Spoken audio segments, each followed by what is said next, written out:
igice cy'ukuvuka bwa kabiri hamwe n'imigisha yose irimwo ubutinjirira mu kuza kwa kabiri ntashobora kuba yicaye ngo abe ariko araronka umwambaro kuko uri ngaho wowe urose ni uko yinjiriye mu irembo uwinjiriye mu idirisha akaba ari ngaho ntaba ariko araronka ijambo hamwe n'umwambaro kuko atinjiriye ahari hari uwo yari karatanga uwo mwambaro ni ukuvuga uwari yamuhaye ubutumire ariko ntiyabwakiriye barabumuha hanyuma mbega niki yavuze ubucuja mu mugani atenezwa kuja kwitaha ibimasa ntegerezwa kuja guhamba runaka abo bose bashushanya abahakana iryo jambo kandi buri gihe batsitazwa n'umushibamyi umurinzi umuzamu ntibyari bwakube ko wowe ugiye nko ku ishuri mu munsi mukuru canke ibintu nk'ibyo ukavuga ati mbega runaka nawe ari hariya reka twigire hariya murabyibuka mbega akora iki hariya buri gihe ni mu muri w'inyama umuntu asanzwe ibintu bisanzwe rero igitsitaza gikomeye cyane kiriko kiraba nico nyene n'umubiri batsitazwa n'uburyo bwashyizweho n'Imana kugira bave hano ntibariko barabona barabanira ubugingo bwabo kuko murabe ijambo iryo ni rizonzanira kuko sinari nabibonye nk'uko reka turabe nico gituma igihe yavuga igihe kimwe ati nshoboye kubihisha mu databurana niko yavuze nuko bakumva ijwi gusa ndiko ndabirondera ariko sindabitora ariko yarabivuze ati nshoboye mugashobora kumva gusa aho wewe yari karavugishwa ikintu kizoba kuko buri gihe igitsitaza nico ntimurabejeyo murabe ijambo kuko kubera ko babona ibitangaza n'ibindi ntibabona ikintu na kimwe mu kumva nuko batabona kandi n'ubwo babibona bakibona nk'uko bimeze naho nyine ntibokwizera kuko nuko bimeze umutizera n'umutizera nyine ahari bari hose kandi aha ntihazoba ukwigana rero kubera ko bariko barabibona mu buryo buciye bugufi baca bavuga bati ntibishoboka nkuko nabwiye Petejo ati bashaka kukubwira iti ibi ntibishoboka ntibikunda ati je ntereza kumurindira mbega wurinde kugira ngo bwire Imana ingene yokora ibintu we wurinde twebwe ntacyo turi iyo ataza kuba ari muri twebwe ntacyo tuba turi niwe aduha kano gaciro ntidashobora kuza kuvuga ngo kubera ko je bitanezera uburyo biriko birakorwa ati je sinzovyakira mbega niko uzobwira Imana niyaza kubikubaza canke uzoshitangura kuvuga ati nyereka umugambi wawe na Yesu bamubwiye ko nyerete ntibishoboka na Yesu nyene bamubwiye ko nyene tariko uyu ya n'inshuti tujye yarantereye urugu ejo bundi tariko ntiyagwije vino bose bakaba baborewe uko niko Bibiliya ivuga neza ariko byari bisanzwe Yesu gukora ibyo byari ibintu bisanzwe kuko Mariya ico yavuze ati mureke harazi byaza gukora mureke muzanira amazi mbega nigute Mariya yavuze hari ati mukora ibyo basabye mukora ibyo babwira mukora ibyo babwira kuko yarazi yaramenyereye hagati y'imyaka 12 na 19 mwe mwibaza yuko ubuzima bwiwe bwari bwiza cyane hamwe n'ibintu byiwe cyambere bavuga bati kurya ni inshuti y'abatoza kore n'indaya yamaja mu kabare hamwe na runaka bariko baranwa nivyo bintu byose bari bimuhomeka ko kugira ngo hanyuma kwiherezo bibatsitaze ntibavuga kuri Yesu kuko nivyo kuko byose bimeze neza bitunganye hari igice ariko iyo nkuru yose tuzoyimenya cyo kimwe n'igitabo cy'ibyakozwe n'intumwa igihe hazokwandikwa byose tariko nukubera ko we ariko umugambi wari wonyene kandi ashobora gukoresha buri wacunguwe wari we wese Imana yashobora gutoranya buri muntu wese muri twe kugira ngo ishitse amasezerano yayo kandi ibyo nivyo bakora hariya mu gihe ca Yesu nivyo byatsitaza abantu umuntu yarafise ibintu byinshi n'ubuzima bwiwe kumbure buri mu kajagari ariko yari umusigwa w'Imana niwe atereza gushitsa ibyo igihe yavuga igihe yabimenya ko Yesu yari Mesiya, ko Yesu yari umusigwa, abo ni ba Yuda. Mwarabonye ingene ico gice ngaho yarabimenye, hanyuma aca asubiza byose. Yariko arihana, ariko nta higo ryari rigihari. Ariko mwabonye ingene canditswe gishitswa amadayimoni yandindugwe, ntiyabisiguye ngaho, ariko we ubifatanije n'ibindi aho yavuze yuko iyo mpwemu yasohotse ikigenda kurondera izindi ndugwe, iciraza irinjira, isanga ikibanza kigaragara. Naha nyene ninjira. Aho niho rero haciye hamuzamo ikintu kibi cyane, impwemu mbi y'ubusazi, acagenda ariyahura. Ibyo je navuze ngo bwicanye, ariko no kwiyahura. Kwari ukwiyahura, yariyahuye. Aho rero yiyahuye, Sekibi yaciye abikoresha aravuga ati, kuko ndabona yuko ari ku giti, murabona buri gihe Sekibi arigana, hari ku giti niho yateruza kubambwa, aca hitamo igiti, ariko ntibwaremwe ubwo buryo, kwari kumubamba. Rero benshi, umuntu avuga ngo benshi, ariko igice kizoba ku bakozi bwa Mose na Eliya, ubwo busazi buzobinjiramwo, hazobona kumwe n'uwundi bazokwirasa, kuko n'uburyo bugezweho nibyo bizoba mwazanzozi wa wundi mwenda atayabona. Kandi ubu nukuraswa ko busazi buzo, mbega n'ubwicanyi bungahe bwahabaye, n'ubwicanyi kwiyahura, kwirasa canke bakirasa, canke murabona byose biba bigezweho buri gihe.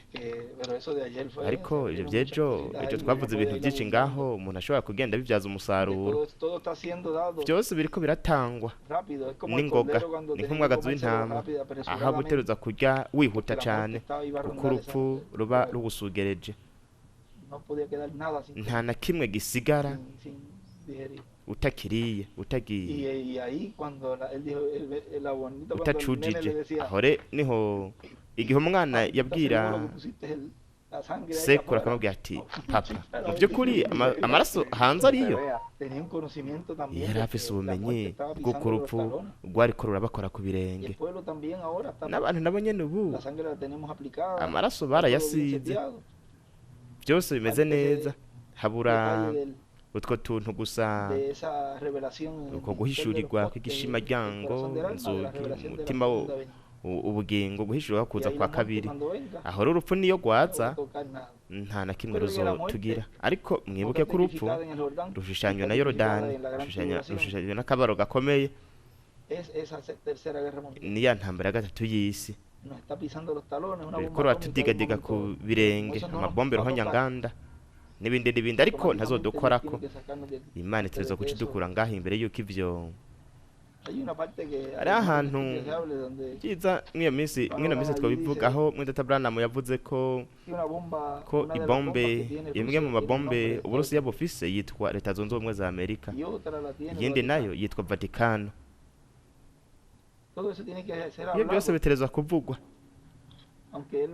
nubwo yabivuze mw'ico gihe, ariko igihe bivuze mu gihe nyaco, nuko hacatangura, bica bitangura kwamwo uburyo bw'impwemu byose, kuko byose bitegerezwa kuvugwa n'akanwa k'umuntu. Ibintu byose bizoba biterezwa gukorwa n'ijambo rivuzwe.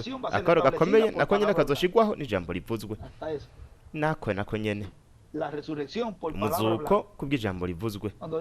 Igihe avuga hari ati, abapfuye bazokumva ijwi ry'Umwana w'Imana mu mubiri, bashobora kubona ivyo byose. Rero iyo barabihindura bakavuga bati, oya tereza kuza, nuko agaheza akavuga, kuko utizera n'umutizera nyene nakurondera uburyo bwo kugira ngo urondera ingene wogira neza ukwizera kwiwe. Nico gituma igihe azotangura ibintu byose bizotangura, aho niho rero bazomenya bati, mu by'ukuri byari bimeze nka kurya bivuga. Iyo nza kubimenya mba naranumye, kuko ntiboshobora kuvuga yuko batabibwira. Guhera mu kwezi kwa12 twaje tuvuga ivyo nyene. Mbere ngiye kurondera search, ngiye kugira search kugira ngo ndabe igihe cyose navuze nti udatahura numa. Ndazi yuko nabivuze aho nyene, ndazi yuko nabivuze. iyo umuntu amenye akamenya yuko azoshika kwihangiro iryo hangiro no guhogwa gatatu hariya ku musozo ihangiro ryanje nuko gushitswa niryo hangiro kandi kubera ko nzi yuko nzoshika kwihangiro nuko rero aho muri urwo rugendo umuntu aragerageza umuntu akavuga ati Mana yanje ariko umuntu nta kindi kintu yokora umuntu yashobora kubereka ibintu kugira ngo babibone ariko tuzoshika kwiherezo turi kumwe n'abantu benshi bakurikira ibimenyetso n'ibitangaza kandi ibyo buri gihe arabimbwira ati toya ibyo nibyo hanyuma arindira nararose imponjo ariko ibyo ntibishobora buri gihe yambwira ati ibyo nibyo kwiherezo ntibishobora gukorwa ubu ni ijambo vuga ijambo byose ni ijambo bakurikire kubera ko bizera baze kuguhishurirwa ico gice kizera yuko ntari bwagisomaho twarasomye inshuro nyinshi ariko ni mu nyigisho kuva kuri 6 mu bihe by'ishengero hakenewe biri kwijana 180 gato abantu bafise umwihwezo wa gihanuzi ariko aha bivuga neza cyane hakenewe ububasha n'iryo jambo akoresha inyigisho impanuro za mpwemu yera atari uwiga gusa ibintu nk'ibyo atari gukora inyigisho nk'uko ati ibyo ni byiza ariko harakenewe ububasha bwa mpwemu yera kugira ngo ziba ari impanuro ziwe hamwe no guhishurirwa biciye muri we buri muntu wese ashobora gukora inyigisho murabona ariko haza nyinshi ati ngiye gukora inyigisho za mwidata William gusa kubera iki kuko yamaze kumenya ingene zikorwa murabona buri gihe iyo bivuzwe seki bacaza kigana iyo haza kuba haravuzwe byinshi imbere hari kuza abantu bangana gute bakora ibyo nyene ariko murabe ingene byose byasigiwe ku iherezo birahishwa buri gihe cyose Imana igiye gukora ikintu murabe ingene se kibaza akacigana ariko buri gihe hazama hari abigana ariko hatereza kuba ukuri hari dolari ry'ikinyoma hatereza kuba dolari ry'ukuri ariko igihe twebwe twemerewe kubamwo nitwasubira inyuma tuvuga tuti mu by'ukuri Imana yasize ibintu bikomeye cyane ku iherezo no kuba igice c'ivyo kugira ubumenyi bwo gutahura no kumva ko Imana ariyo yari mu gikorwa iriko iraduha itwereka bino bintu byose kandi we wihweje kubera ko ivyanditswe byose bisobekerana kubera ko hari umurongo umwe w'ivyiyumviro ku Imana uhetse ari ikintu cambaye ko ku Imana ndibaza yuko hari ku Imana uhetse no w'Imana uhetse canke wabanjije ndibaza yuko wari wabanjije nzoraba mu nyigisho ndaba hariho hamwe n'ivyo nari ngiye gusoma kuko narungikiye ifoto hanyuma Pito kugira ngo azishire mu nyigisho kuko yandikiye urutonde rw'ivyo navutse cyandika ngaha no kuvuga ngo yagize search Patricio ni wandika n'ingoga ivyo yanditse yuko inyenyeri kuko yanditse ati ahantu runaka bavuze ngo inyenyeri nuko nkajeja mu butumwa bikanyorohera kuko bwa mbere nabikora kimwe mbere ko vuga ubutumwa ariko kubera ko haca haza ibintu by'ikibira bikaza ubwo nyene nuko byose nabikora navuga ati Pito sinzokuburingikira ifoto ubwa mbere ati nzoze kunugikira hanyuma namaze kuzegeranya zose ku Imana rero ariko ndasoma nkuku nuko canumva nk'ikintu nkuko umengo niwe wori kuravugira ngaho ati ivyo ntubivuge ariko mu buryo busesuye nuko mbana yakurondera ikindi kintu ariko hanyuma igihe nasubira mu biro ivyo warabyumvise nibyo ariko nuko ncaja kwandika umviriza ivyanditswe ubutumwa ibitabo ntegereza kurondera ahariho kuko ndibaza aho hoba ariho aho numviye ivyo bana yuko hari ibintu bigenda birakogwa bidashobora kuvugwa ako kanya ariko bizovugwa ivyo ntegereza kubirondera kanzoraba kumbura byari guteza ikintu hataragera ariko ibintu bimeze neza nkuko ndibaza yuko hari kuri uru w'Imana naho nabuze gute toya uwo niwe nkuko nyene toya uwo ni William Claro que William. Tego ni William. Chacho, eso fue algo que Sorry, nico ni kintu. yo lo dije, sí, porque sí, Ariko como ibyo yo byaya estaba n'ibintu bikora ariko como si yego. estuviera yo hablando y Wamengo ni no, je eso ndiko no es, ndavuga como que toya, no era- uwo no eres siwe. tú, ese William. Ati uwo si wewe ni Claro que William. fue William. Tego ni William. Y después yo dije, ay, Dios mío. Hanyuma ndavuga ati oh mana No yanje. puedo uno Umuntu ntashobora lo sentía así como contestando. nabyumvise nkuko ndiko ndishura. Pero ya pronto cuando Ariko eso vuba empiece, igihe ibyo bizotangura Imana ibibizi igihe baba bariko bariyumvira ibyo. Ico gituma byabaye. sabrá Dios cuánto estaba Imana diciendo izomenya igihe bariko baravuga ibyo. con ese cuento ahora. Ubu niho babimenya. Claro que- Niwe Por eso él decía cuando ico usted gituma yavuga ve ati niyo mwabona a ese hombre cumpliendo ya la muntu ariko profecía arashitse ubuvugishwa de la visión de la carta, bwiyerekwa gihema dice también el del yavuze séptimo kandi sello, ngo ikimatanije ahí cindwi me verán de nuevo. aho ntibuzokongera kumbona Tan claro, ¿verdad? uburyo busesuye Cuando me vean con los Los libros. libros, yavuze todo. neza ati mwabona ibitabo byose Pero volvimos a lo mismo, lo que había ariko comentado. tugarutse mwa Eso bya es lo bindi que nyene yari dice, yavuze persiste ahora y rero ahora bavuga viene ati a ariko decirme ubu que no- ubu niho bariko barambwira yuko esos son los más que van a abo sufrir. nibo bazobabara ¿Eh? murabona Uno no umuntu ntakwiye se tiene que cumplir.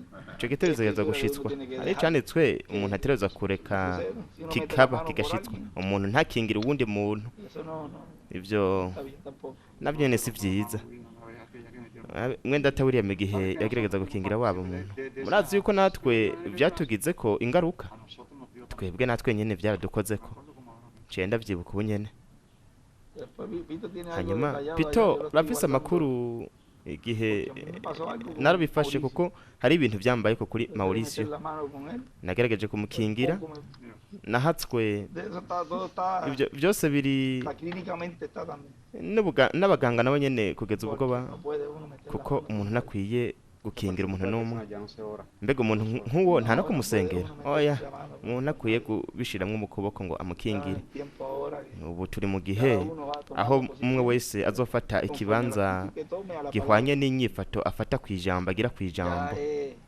Eh, ya no es de pasar la manita.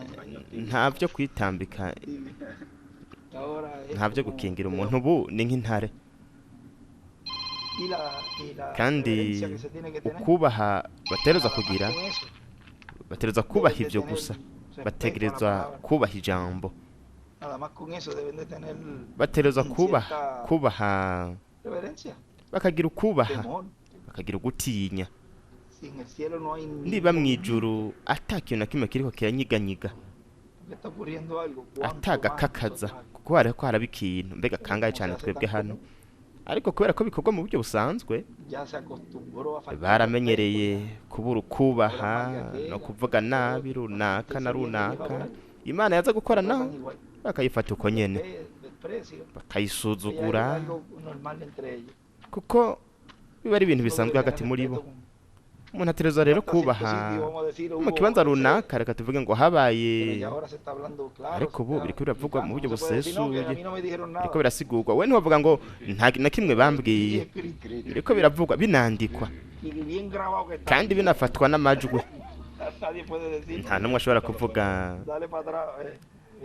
subira inyuma gato urabe inyifato wagize ngaha naha naha naha kubera ko we yabemereye ibintu byinshi kino gihe ca nyuma we wihweje uwo mengo cari nk'ikinyuranyo twariko turashika ku musozo ariko ni nk'uko yasize ivyo bintu byose we yabigumije navyo nyene bishitswa ngaha aho yagumije ifi ntonto zikurikira icambo Amisirayeli ambasade ibi n'ibindi byose ngaho ariko urabona yuko kino gihe ca nyuma nico carakaga cane kurusha bya bindi byo gutamba n'ibindi murabe hariho abantu bimwesha umushatsi bakisiga bakanwa abantu bisi ariko biragera aho bigira ati ni ngaha rero bigarukira ariko kubera ko benshi byabanezera igihe haza ino ntamboko yo kwezwa toya ibyo ntibishoboka kubera ko atahari atabitubwiye ugiye adushizeyo se rero ariko aradukurayo n'uwundi nuko rero Jesse nzovyizera ariko iyo aba ngaha nawe nyene yokoze ibinyene ndiko ndakora none ico gituma hari kano karorero ka Eliya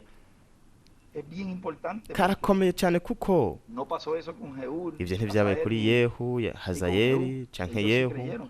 bo Pero barizeye hazte ariko el cuadro. ariko habaye ivyo nyene Vente, que te voy a ungir. tigenda ¿Quién tú eres? musige ati Coño, wurinde yo soy Eliseo, que te voy a ndi ungir. Elisa No, nje a mí me dijeron kugusiga que toya eres- je bambwiye ko ari Eliya Puedo esperarlo aquí. ati reka ndamurindire Pero que vente, me dijo ariko él que te ungiera. niwe yambwiye ngo nze kugusiga No, yo lo voy a esperar a él. toya jewe nzomurindira Perdió la bendición de ese rey. yatakaje perdió umugisha la wo kuba bendición de umwami todo, atakaza dejó umugisha wa todo ahí byose listo, y byose luego biguma ngaho tiene otro, asigara porque nk'igishusho entonces no quiere que haza yo lo- uwundi kuko Y atashatse así ko exactamente ocurre amusiga hoy. kandi ivyo nivyo biriko biraba Yo quiero uyu la fe de munsi rapto. ndashaka ukwizera ko No, ese kunyakurwa no es. William dijo toya que él me lo William iba a- yavuze yuko Pero que azokumpa él se fue, él me dijo ariko que yo te ko diera la fe de yagiye rapto. Toma, yambwiye aquí está, yuko en los libros. no guha ukwizera ko Toma el kunyakurwa audio que te gutore estoy kuri mandando ngaha mu ahora, bitabo escucha. No, yo no voy a escuchar kuri eso. mwino audio ndiko ndarungika yumvirize Perez. toya jiyo ntayo numvirize Alguien que le está dando asuzugura nada más y umuntu nada menos ariko arabaha el futuro de ese cuerpo que kazoza están kuno siendo mubiri formados. ariko ari uguhindurwa Son mezquinos con su alma. barabanira ubugingo bwabo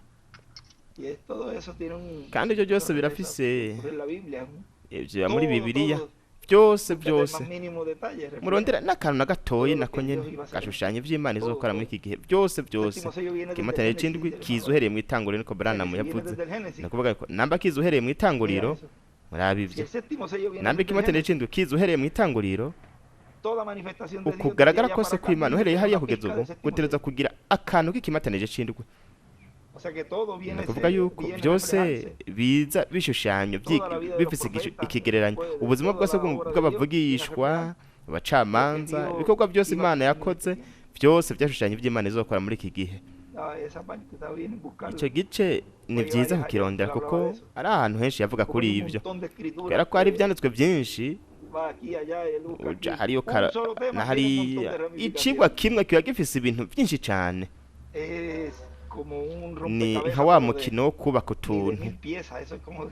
hamwe n'udupiyesi nk'igihumbi ibyo ni ukore urondeye ufise uri kurubaka nk'uwo mukino ukaba ufise ubururu byose bikaba ari ubururu ¿Cuál es la que encaja ahí? mbega niki kigwa ngaha niki ushira ngaha Que es la que va ahí. hariho kimwe gitegerezwa guhurirana no ngaha kandi kidahari ibindi ntibikurikira biramena umutwe nukore uri kurabyubaka neza byahuye naho aha na hariya bikaba byahuye nuko bihuza byose bigahurirana uko niko bimeze wewe wihweje byose byagiye buke buke byose ntibyabaye icarimwe mu kwa mbere mu kwa kabiri kandi wihweje igikorwa cyose cyagiye kirakura toya nuko yavuze mu kw'icumi na kabiri kandi we yari Exactamente lo mismo neza que le neza pasó a ni nka bya bindi Alemania. byabaye kuri mwenda ta William Era en el 74, we mu 74 73, 73 74 75 76, todavía 76 pensaba que era el hermano Branham. yaraciyumvira ko ari mwenda ta Branham igihe yabona Cuando él yuko vio que ari undi que yavuze no ati era. oh siwe Ahí se dio cuenta que, aho yaciye atahura aceptado antes. yuko hariho ujya mu mareka w'umunani ntumwa pero si tú te fijas cómo ariko we él wihweje ingene we empieza su ministerio de una forma yatanguye ubukozi progresiva, bwiwe mu buryo bugenda burakura buke viene buke mostrando, imana igendera imwereka después cuando él se da hanyuma cuenta quién igihe es él, yatahura uwo ari we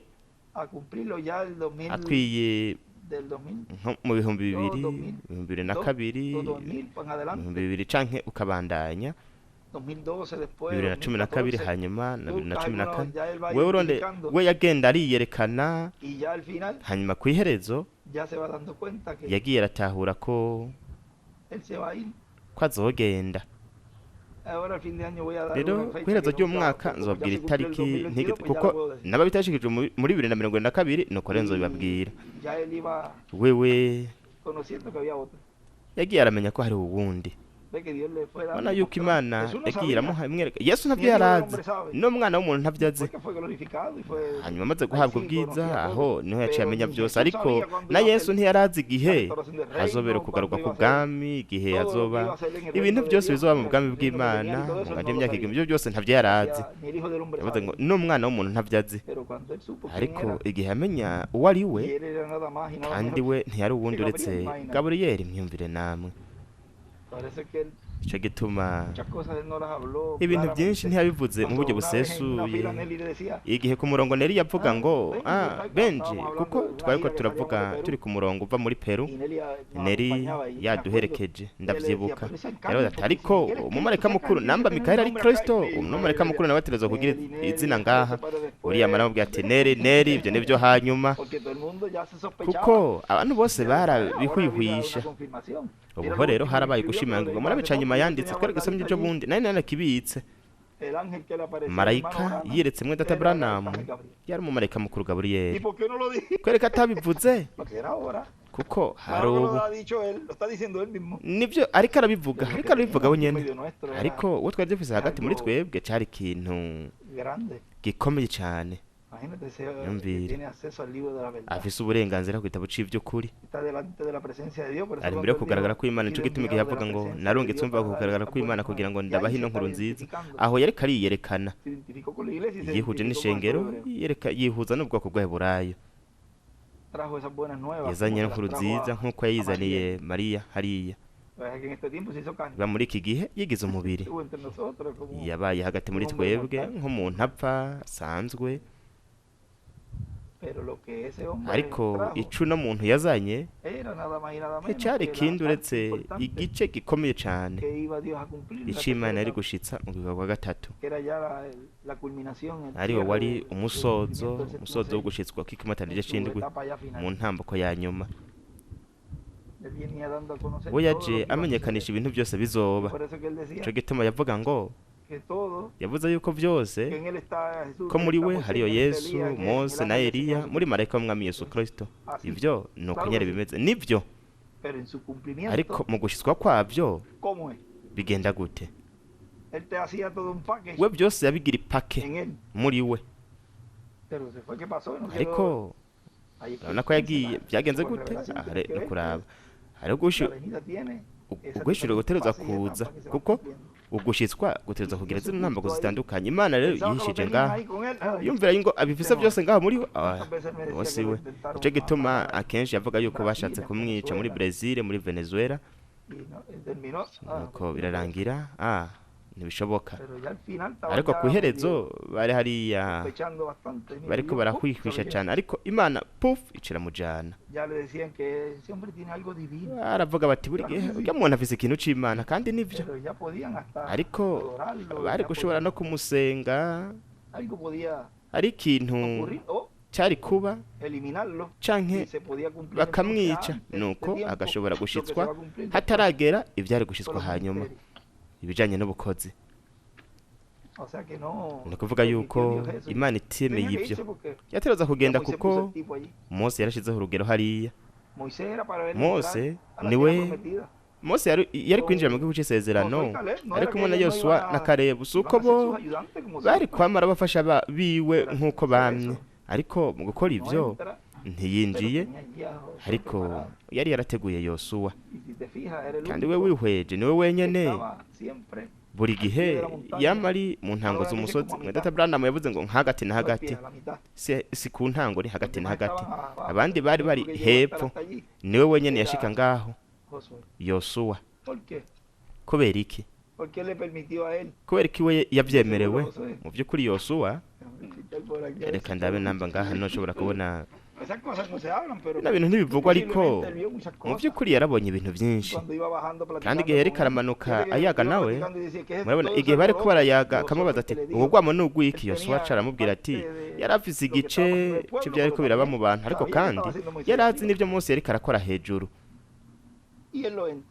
kandi Ahora, we yinjiye no está. rero pues ntawe tiene que uhari tener ese Josué ariko de ahora, que es el uhaterezwa Espíritu kuba hari Santo, ubuno Yosuwa ari we mpwemu obrando yera entre su pueblo para ariko pasar arakorera a mu la bantu tierra kugira ngo prometida. abashikane mu gihugu c'isezerano Siempre tiene que haber un buri gihe haterezwa kuba embajador del cielo. umu ambasaderi wo Son los mw'ijuru seres humanos, ivyo ni biremwa abantu embajadores, bashushanyo para n'abambasaderi llevar a cabo la obra kugira ngo en bakore igikorwa el tiempo en que Dios mu está gihe cumpliendo y más ubwo Imana con iba cambio de ikirashiza dispensación. cane cane mu mpinduka Cambio z'ikiringo de dispensación la impinduka hace siempre z'ikiringo mucho. zikorwa gusa no mu vugishwa Y dice, no, pero es que él kandi yavuze dice, atariko nuko dice yavuze que dijo que baravuga ati dile que yo yavuze soy el yavuze ngo cumplimiento de- ni jewe ndi gushitswa claro, él es el nivyo cumplimiento de niwe eso, ari gushitswa claro que sí. kw'ivyo nivyo Pero también la ariko boca que lo kandi habló, akanwa kabivuze que se hace también ahí parte de eso. nako nyene kaba igice c'ivyo y viene a ser cumplido entonces nuko en ese bigaheza otro. bigashikirizwa mwo wundi. Moisés no los pasó, pero Josué, Mose ntiyabinjije ariko Yosuwa niwe yabinjije mu gihugu c'isezerano. ese misterio del Rino paso a la tierra banga prometida, ryo kwinjira mu gihugu c'isezerano de la forma de mu cómo buryo ingene toda esa dirección uno murongo wose él los detuvo. Fíjate que no dijo, ahora marchen. yarabahagaritse No murabe dijo eso ntibabwiye hasta ati que el pueblo nimugende, estaba ntiyabibabwiye bien, abantu batariyeza neza. estaba, parece que tropiezan Ico en esa gituma parte. batsitazwa n'ico gice c'uko Ahora no quieren que uno rero ntashaka yuko se umuntu tacto, yisiga amarangi y canke así yambara piensan. uturato Así tw'itaro después ndende, ko niko biyumvira Vamos a decir que tenga kuronka razón umubiri esta uhoraho. persona. Reka tuvuge yuko umuntu ivyo avuga Ay, vyoba ari piensa vyo. que borracho vas a Wewe recibir wiyumvira la yuko transformación. imborerwa zizoronka guhindurwa. Tienes razón, ok, vamos. Ivyo avuga nivyo Yo, okay, que katugende. ahora, ok, pero None ajá, tú, ubaho gute, weho tú gute, individual.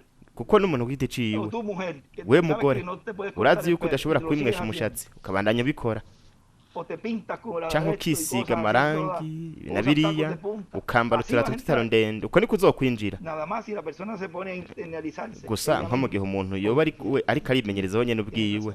Oh, nivyo ¿Cómo yo voy byovuga a nivyo. permitir que Dios entre Mbega ni gute nokwemera ko Imana sucio, yinjira mu todo? mubiri No puede wanduye? Ntibishoboka. Mas sin embargo, tú ves Ariko algunos yamara urabona abantu bamwe bamwe dejaron de baretse usar tacos, kwambara uturato tw'itaro dejaron de ndende, beber, bareka kunwa, pero no creen. ariko ntibizera. Adiós, pero Tukamubanje dejaste de ariko beber, waretse dejaste de usar kunwa, maquillaje, ureka la kwisiga boca, amarangi, pero no crees en el ministerio. ariko ¿Por qué estás ntiwizere creyendo eso? ubukozi. None kubera ko uri Hay kwizera algo ivyo, entonces, hari ikintu algo te rero, mueve a eso. hari O sea, ikintu sí estás kikurongora kuri recibiendo ivyo. algo de Ni ahí. kuvuga yuko hari ikintu uriko uraronkamwo ngaho. Hay algo, porque Hari ¿y por ikintu qué no sigues kuko como lo que estás kubera ko haciendo? utabandanya nk'uko wariko No, que este viene urabikora. ahora a decir Toya que no nuko pues, sigue ubu yavuze bebiendo. yuko tutonwa, No, bandanya algo unwa. que estás preparado. Toya Entonces, no ven kubereka acá. kuko no kwitegura no korera Estás ngo hano. creyendo lo que estás diciendo. Nuko rero uri kurizera ivyo ariko aravuga. Otros que toman eso en verdad. Abandi y dicen, bafata no, ivyo mu yo creo, by'ukuri bakavuga yo ati voy a oya je hacer algo ndizera poco jewe a poco. nzobikosora Esto no buke es de la buke. noche a la Ivyo mañana, si llevamos un año en vy'icarimwe. esto y a lo mejor todavía nos Tumaze faltan umwaka cosas, muri claro ibi que no nos haracabura faltan ibintu byinshi. cosas. Nivyo haracabura ibintu Falta byinshi. salir. Kuko Pero si para ugusohoka eso no que Dios kwinjira está dándote gusa. tiempo. Ariko nico gituma Imana Otros que ikiraduha están kino bien gihe. firmes, pero Hari abandi otros bashikamye ariko no abandi quieren, pero tú los oya, ves, ivyo sindavyizeye parecen ariko we más urabona santas que las mismas de- bigira y tú- abera cane kurusha n'abo se bandi. verifollaban Ariko más y todo. urabona yuko hari abantu bari bagowe ahora cane no muri hacen, ivyo bintu están ahí. byose ubu ntibabikora Parece- bakaba bari ngaho. Dios mío, Ubona ese sí que gute? es un Oh mana ejemplo. yanje. Ako n'akarorero. Cuando chequea, Kandi que usuzumye les neza coge, urabona yuko comparten cosas, basabikanye batallar, ibintu tirando y todo, by'urugamba kurasa combatiendo, n'ibindi no pero ¿y qué kugwana, tú haces entonces ariko we niko actuando ukora conforme uri aparte de lo que se está kuritwara hablando mu buryo ahí, bunyuranye n'ibiriko de la palabra, biravugwa de lo que es la fe mu de ijambo ry'iceco Pues ukwizera si ko darse kunyakuba cuenta, la kuko estaba batanabizi recibiendo parte. bariko bararyakira No es igice recibir kimwe parte, gusa ariko ntabyo recibir todo. kwakira igice ni ukuryakira Recibe lo ryose que le ni conviene. ukwakira ibintu byose umuntu yagenewe. Claro, hermano William, tú mandaste a Mwenda William wantumye ngo nje kwiyeza pero none espérate, raba ndiko ndiyeza por la puerta. ariko rindira utereza kwinjira No, mu pero yo irembo. estoy así bien, Toya yo nuko puedo- ngahameze neza yo me ndashobora certifiqué. Yo nariyejeje no peco, yo estoy sincumura perfecto, aha yo me voy por la ndatunganye ventana si no me deja entrar. ndinjira mu idirisha natareka ngo ninjirire ngaha ariko si ngaha ni ngaha. Tiene todos los requisitos, Arafise ibintu byose excepto bikenewe kiretse el creer en el velo de carne. kwizera umubiri w'inyama. Y ahí se le va a quitar, Aho se le niho cae rero toda la belleza ubwiza bwose buca bumukorokako y la bukamuvako pureza, vamos a decir, se hamwe le no va a caer, kwera porque katuvuge entonces, ¿de nk'uko qué le vale? baramuvaka kuko none vyomumarira iki cumplir todos los gushitsa requisitos ibintu byose bikenewe y el más hanyuma importante no lo, igikomeye cane no lo recibe? ntacakire.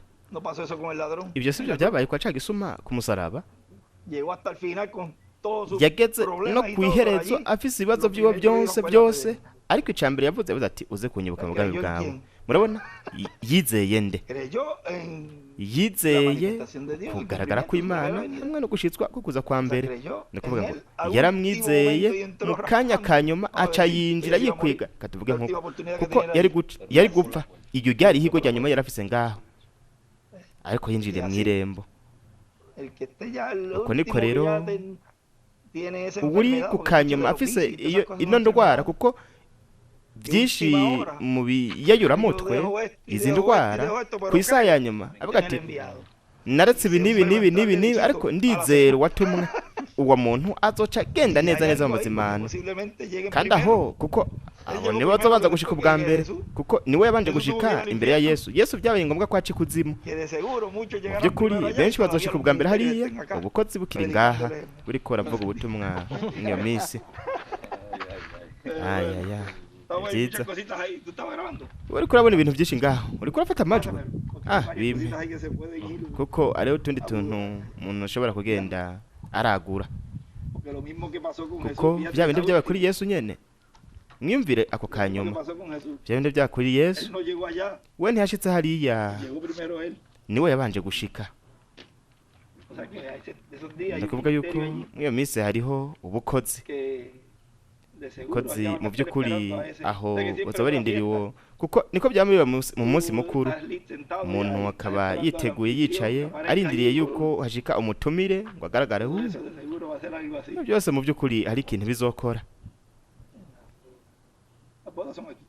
ubukwe ni ngaha mu mazimano ariko mu bukwe nuko bimeze bashika ku iherezo wanyuma ashika n'umukwe hanyuma bose bakaba bicaye neza batunganye ari ibintu biri muri byo byose kandi ese Imana yogenda irabidihishurira vuba mu mwaka wa 2023 turitse yuko bizoba nkuko nyene kuko hatereza kuba ugusobekerana kw'ibintu bizoba biriko biraba kugira ngo anamadini azoze aho twebwe rero mbega nigihe gihe tuzogira kugira ngo tuyage n'ibindi gihe hazoba hari buri muntu wese mu mikono ibiri ari hari buri muntu wese ari mu mikono ibiri igihe avuga ati benja aho azokubana hato Santa yamubwiye ngo benja aho azomubana hato ariko ubu niho umuntu mwana amajambo kubera katagihari niho umuntu avuga ati n'amajambo yose ntiyari karivuga kuko we igihe ubu hari ukaba uhari muri uwo mubiri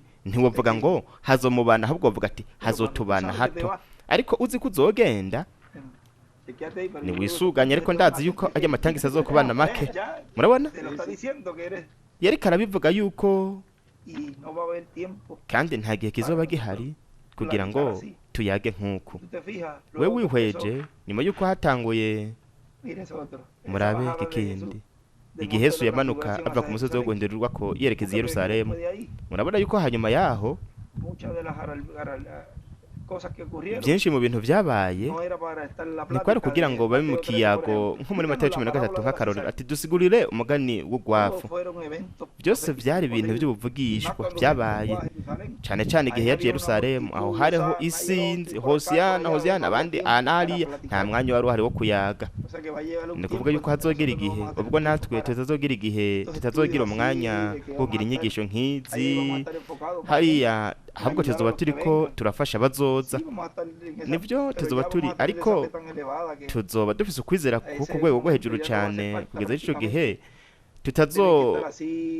tutazoba tumeze nk'uko tuguwe neza turi mu nyigisho ariko tuzoba dufise ijambo ryose ryambaye umubiri ico gituma bamwe muri twebwe igihe bazovuga bati ariko mbega ibi bavuze gute n'abantu bazi yuko ari ikintu kizoza ati mpa kuri ivyo kuko byezovugwa n'izibijuru zoba zivuye mu madini ariko kandi n'abandi b'imbere abantu bazi yuko ari isezerano ko havuze ko umwana w'Imana yazwe mu mwuzura ashobora kurema nk'uko Branham yari ameze kandi natwe tuzobironka turi mwino bibiri mwiyo minsi tuzoshobora kurema dukora ibi na biriya kuri hazo ibintu abantu bahanze bavuga bati amukanwana ariko bwa mbere nta na kimwe cari gari ariko ububizi we azovuga ati ubundi azovuga ati sinzi ariko byabaye ariko bazovuga ati ariko mu by'ukuri yari wewe ati wabikoze gute byagenze gute wavuze iki nuko uko nyine turiko turabivuga niko bizomera ati wabikoze gute ibyo bintu ati wakoze iki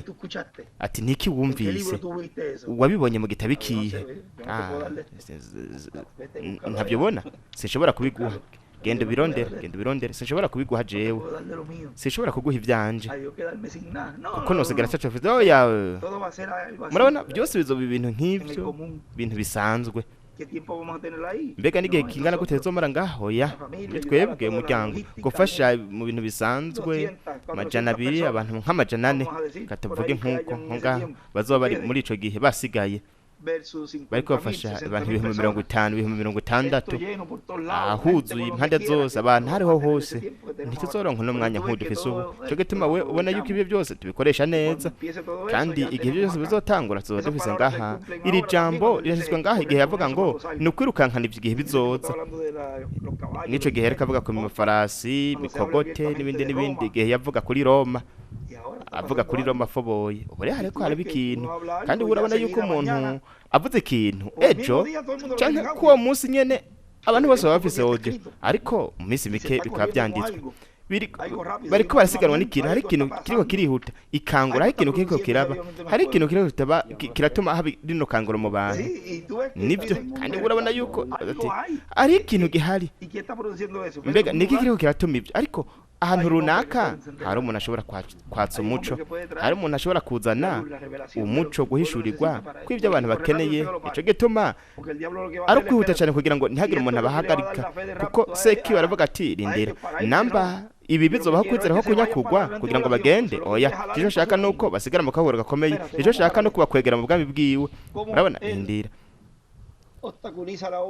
murabe ingene azibira ibintu byose kugira ngo uwatoreje ntara nko kwizeraho kunyakugwa no guhagarika ibitabo agakora ibintu mwisi kugira ngo byose bihagarare nico gituma ari kwihuta kandi urabona ko ahariho hose ubwa mbere haciye gato ntihariho igwizirizo ry'ibitabo ahantu bene data batiyumvira yuko boronka n'igwizirizo ry'ibitabo ariko bose n'amasantere missionnaire bonyene ubwabo nibo bigwiziriza ibitabo batarinze kuraba abandi bonyene ubwabo bakigwiziriza ibitabo caduza kuri page tikigwize gisohore uwatoreje akaba afise ico gitabo mu rugo akaba afise inyigisho akaba afise ico kigwanisho c'ububasha aryo jambo kandi hazogera igihe aho rero aho bose bazoba bafise igitabo gihesha uburenganzira mu mwuzuro mu buzima bwabo igitabo gihesha uburenganzira nico kiguha uburenganzira ububasha n'iragi kimwe Adamu yari afise mwimvira kikagaruka mu maboko yacu iyindi ncuro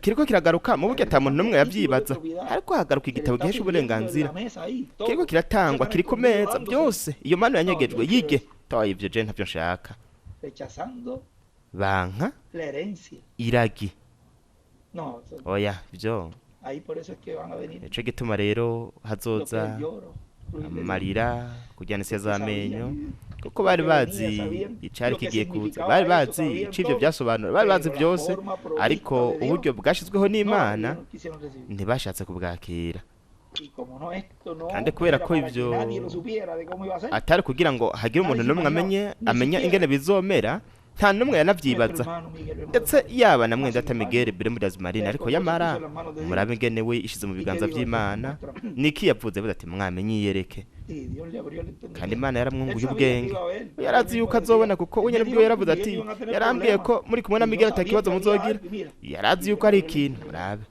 Imana yaramwunguye gutahura murabe ingene Imana yari yarabinyegeje nkuko kugeza ubwo nawe yahindutse umuntu bavuga nabi bakagwanya ariko bwa mbere bubaha ubu benshi baramwubahuka ariko harago umuntu avuga nabi Miguel ntibaze ibyo bariko bishiramo Miguel n'umuntu akomeye cyane kandi w'urufunguruzo mu mugambi w'Imana gituma umuntu wese amuvuga nabi ntashobora guharigwa aho nta mbabazi zihari kuko nawe mubwiye igihe kimwe ati ndibaza yuko bataguhenze igihe kimwe ntaciye igihe kinini ndibaza yuko bataguhenze Miguel nawe n'umuntu mwiza toya benjo ariko nabivuze nshavuye ati ndizera ndibaza yuko bataba baraguhenze kuko nta kintu ciza cyo baza kuba guhenze kandi baramuhenze baramubeshe abo bazoronka umugabane wabo nabivuze kuko murabe ingene ukubaha kugenda kurava ku muntu iyo seki bagunduwe seki ntashaka ko bamugundura iyo agunduwe niko kutubaha kwa mbere kuhaba n'umuntu adafise kuko wihweje yaremwe byose biri muri Yesaya ndibaza ko igihe hari mwaba bakerubi mu mareka mukuru canke umukerubi w'inkomezi havuga nkuko ati umunsi waremewe ko aho habisigura neza ariko ariko yarishimye cyane ashaka kugira ubwami bungana n'ubwami bwa Mikaheli. Murabona aho niho rero haciye hatangura urugamba, intambara, kandi anazi yuko ari umuremyi yamuremye, ntabwo yagize ubwoba bwo kumuhangara.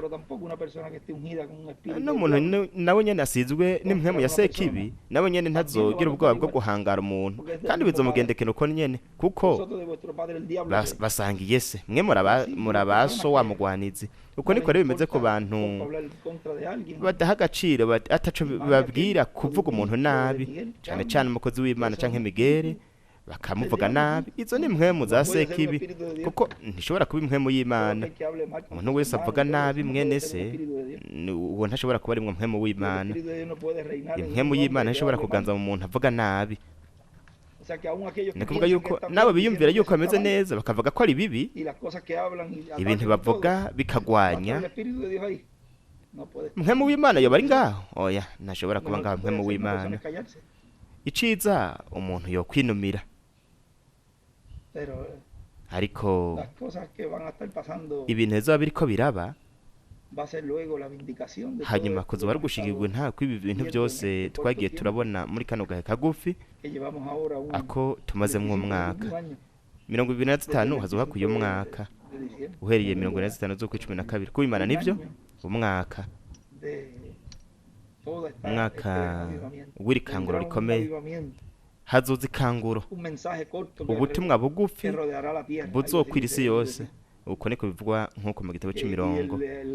Kandi kuimana twarasomye ahantu havuga ngo hazoza intumwa izonyiganyiza. Ndibaza ko hari kuimana ariho twahasomye izonyiganyiza canke izozana ukunyiganyiga ibintu nk'ivyo kwishengero.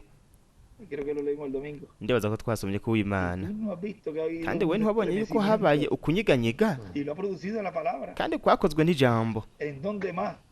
Hehe kandi ashaka kuvuga ati byose ndabyizera. None tuje kwande nandi namba ta wundi muntu numwe afise ubugingo budashira, amajambo y'ubugingo budashira nkawe.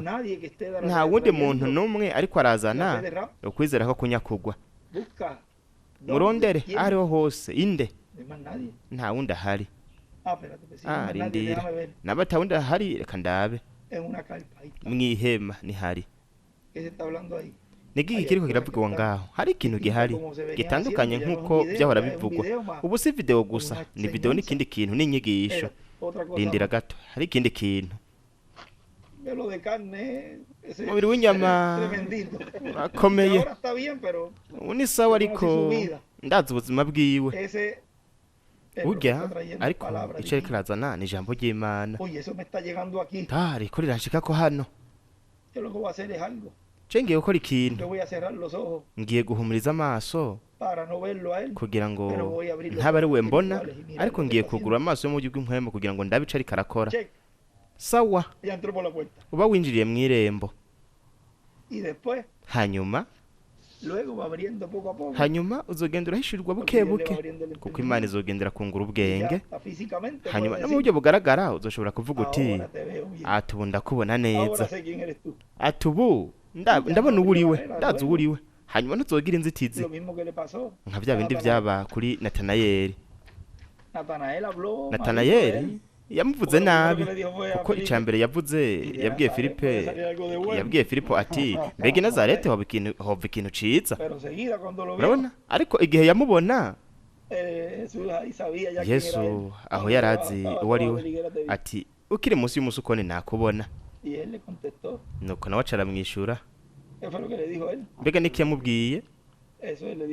Ivyo ni Yesu yabivuze, ariko Natanayeli yavuze ngo uri Kristo, umwana w'Imana nzima. Ibintu nk'ivyo nivyo yamwishuye. Nawe aramubwira ati kubera ko nakubonye ukiri munsi y'umusukoni uciye wizera, ati uzobona ibiruta ivyo. Aho ndizera yuko ariho yaciye amuguhishurirwa ati muzobona umwana w'umuntu aduga amanuka aho yavuye mw'ijuru. Ibintu nk'ivyo acatangura kumwihishurira. Murabe ingene ivyo ari vyiza. Yaramwizeye acaronka guhishurirwa ubwo nyene. Yarizeye Yesu acatangura kumwishurira ivyanditswe. porque entró por la puerta. kuko yari yinjiriye mu irembo. Entrar por la puerta Kwinjira significa mu irembo bisigura muri kino gihe todas las promesas que hay kwakira dentro de amasezerano nosotros yose ari muri iryo rembo.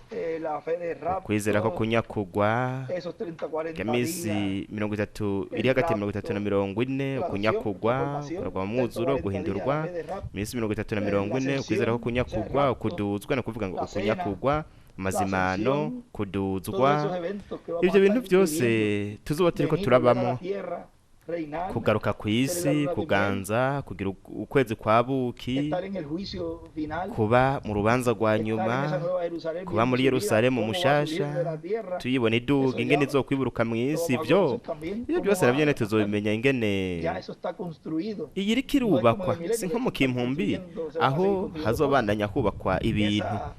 Ese lugar de Ico vivienda kibanza nosotros ya tuzobamwo Dios tiene twebwe construido. Imana Como yaracubatse, Dios habló nk'uko ejo twavuze ku kintu ati umukwe aba yarateguye byose, ariko niki ca mbere akora ayamujana mu kwezi kwa buki, bakamara nk'indwi yose ngaho bari mu ihoteli aho kaja kuri plage aha n'ahandi, Pero después que se acaba la luna de miel, la lleva ariko a su ukwezi casa. kwa buki guheza acamujana mu rugo.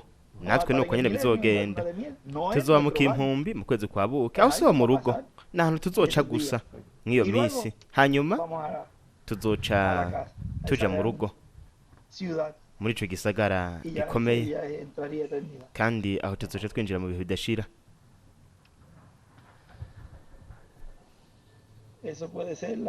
Ivyo bishobora kuba ari amasezerano ari inyuma y'igitwikirizo. Ico nico cigwa, amasezerano ari inyuma y'igitwikirizo. Uyu munsi ni zingahe? 22 z'ukwa 12 mu 2022.